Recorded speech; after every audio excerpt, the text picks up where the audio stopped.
Hello à tous et bienvenue sur la chaîne. Comme d'habitude, aujourd'hui, on va essayer un tout petit truc bien sympa qui est le bottleneck calculateur en fait, qui va vous dire un tout petit peu si vous avez un étranglement dans votre machine, donc par rapport au CPU et au GPU. Donc voilà, donc en fait, c'est pas compliqué. Donc vous choisissez entre AMD et Intel. Moi par exemple, on va essayer, allez, on va se faire i9. Vous rentrez le, enfin du moins la référence de votre processeur. Donc voilà, moi c'est un i9 9900K. En carte, on va mettre 3090. Donc voilà. Tac, tac, tac. Ça c'est bon. Ouais. Enfin, il a pas envie. Alors attendez. Hop là. 30 séries. Hop. Voilà, ça c'est bon. C'est fait. Donc là, vous rentrez la mémoire de votre carte. Donc moi, par exemple, 24 gigas. Voilà.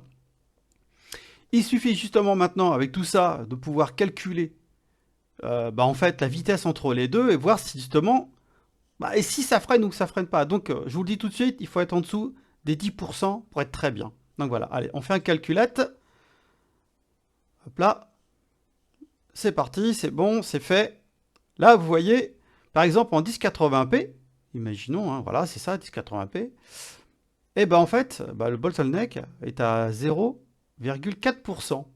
C'est très minime, quoi. Franchement, c'est très, très, très minime. Moi, par exemple, je joue pardon, en 1440p.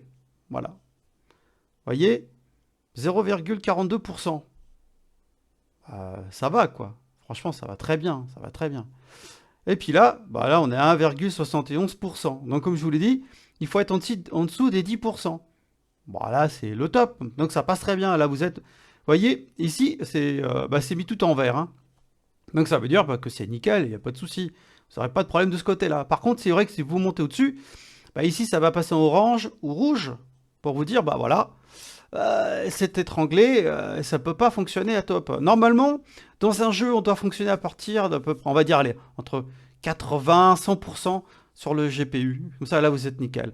Bon, après, le processeur, maintenant, aujourd'hui, on ne demande plus à qu'il fonctionne à 100%. Maintenant, on va dire que là, s'il fonctionne entre 20, 40%, 50%, ça suffit largement. Parce que le problème, si le CPU fonctionne à fond, vous allez avoir des pertes de FPS, ça va ramer, justement. C'est ça le problème. C'est que tout va arriver d'un coup, ça va freiner. Ça va freiner, ça va freiner. Voilà. Donc voilà, c'est pas compliqué. À vous de tester votre matériel et voir justement si vous êtes en dessous des 10%. C'est nickel pour vous. Voilà. Allez, moi je vous dis à bientôt et bon test. Salut et bonne fête surtout. Bye bye.